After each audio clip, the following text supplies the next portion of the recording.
and let's go. Hai, halo teman-teman semuanya. Ada yang kangen sama Mika Karisa nge-podcast lagi?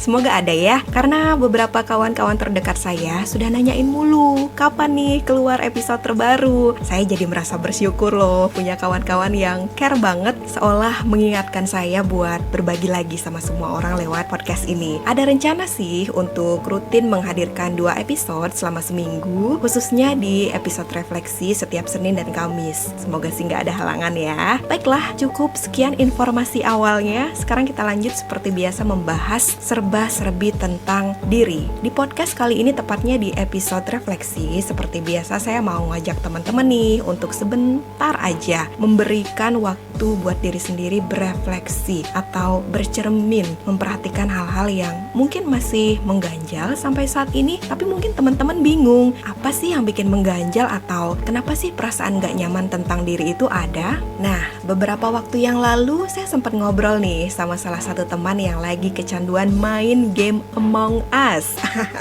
Dan di game yang satu ini kata imposter itu terkenal banget karena poin utama di game ini adalah menemukan si imposter. Nah, imposter ini bisa dikatakan penipu. Jadi si imposter akan mencelakai pemain game lain secara rahasia dan tidak mengakuinya. Biasanya orang yang memegang kendali menjadi imposter di game ini akan menuduh pemain game yang lain yang menjadi imposternya. Bisa dibilang sih game ini game tuduh-tuduhan ya. Jadi kalau hasrat berpikiran negatif terhadap orang lain tidak tersalurkan di kehidupan nyata, kamu bisa menyalurkannya lewat game ini. Tapi saya nggak bakal bahas game ini lebih lanjut. Hanya saja lewat game ini saya jadi kepikiran sesuatu yang berkaitan dengan diri kita sendiri, yaitu sewaktu-waktu ternyata kita bisa aja mengalami imposter syndrome. Dan ternyata memang sindrom ini ada loh ya. Jadi imposter syndrome ini akan membuat kita sering menipu diri sendiri. Misal nih, ketika kita diberikan tanggung jawab menyelesaikan sesuatu, seketika kita ragu akan hal tersebut atau merasa tidak layak. Bisa juga merasa tidak punya kompetensi yang memadai dan merasa bahwa kayaknya orang lain deh yang lebih cocok melakukannya. Padahal sebenarnya ketika ada tantangan baru dari tanggung jawab yang baru, itu akan membuat kita mendapatkan pengalaman baru juga kan? Atau malah sebenarnya mungkin aja kita udah punya bayangan kalau kita bisa melakukannya, tapi tetap aja sifat menipu dan meragukan diri sendiri ini muncul gitu aja. Atau contoh lainnya deh, merasa tidak layak untuk dicintai. Mungkin kita meyakini bahwa tidak ada yang cinta sama kita, atau meyakini bahwa kita tidak membutuhkan cinta itu. Padahal jauh di lubuk hati terdalam sebenarnya kita pengen ada orang yang benar-benar cinta sama kita.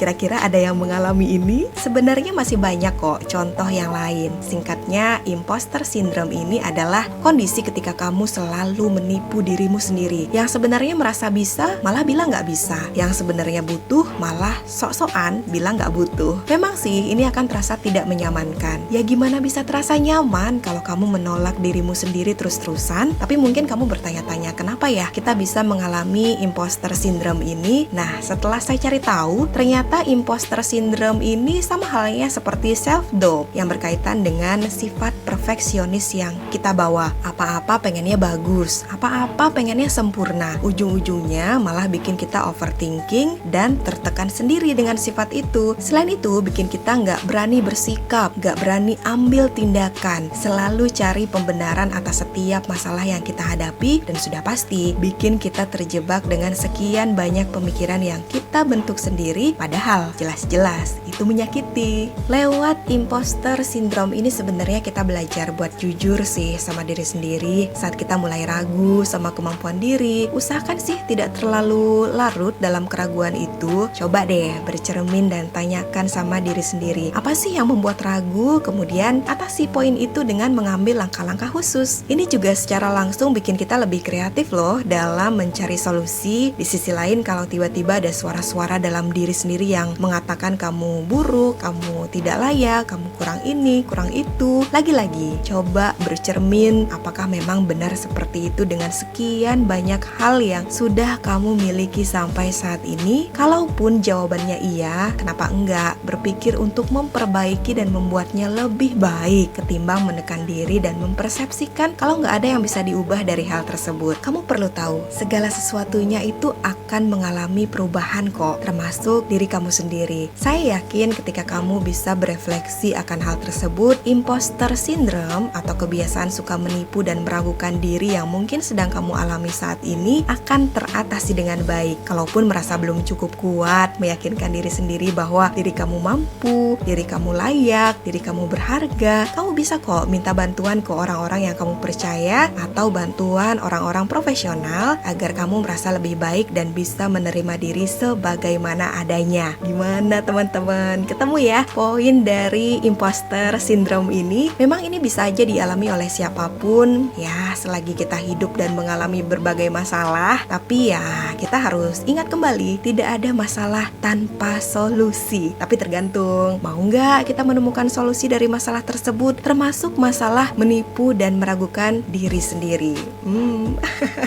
Berat gak sih topik di episode kali ini? Semoga sih mudah dipahami dan semoga bisa membantu kamu juga untuk berbenah serta menjadi lebih baik lagi. Sekian dulu episode refleksi kali ini. Kita ketemu di episode selanjutnya ya.